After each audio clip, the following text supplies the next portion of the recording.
তোমার স্বামী যে কত কষ্ট করে তুমি যদি দেখতা, জীবনে স্বামীর সাথে চোখও গরম করে তুমি তাকাইতা না। তুমি মনে করছো সন্ধ্যাবেলা তোমার স্বামী টাকার বান্ডিল নিয়ে মার্কেট করে হাজির, তোমার স্বামী রিক্সাওয়ালা, ড্রাইভার, শ্রমিক, তোমার স্বামী চাকরি করে, ওখানে কত কষ্ট, কত মাঝে মাঝে ঝগড়া করে, কত কিছু বকা বাদ্য শুনে। একমাত্র কারণটা কি মা?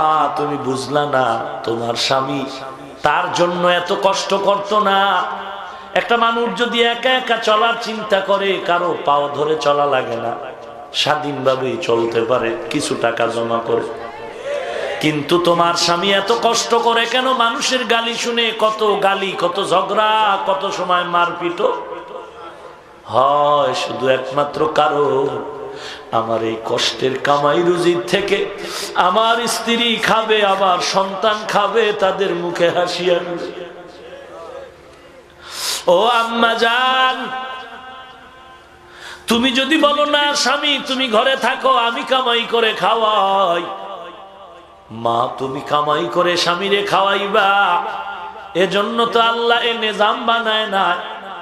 তুমি যতই কামাই করবা, এই কামাইয়ের মধ্যে কোনোদিন বরকত আসতে পারে না, কারণ বরকত দেওয়ার মালিক আল্লাহ।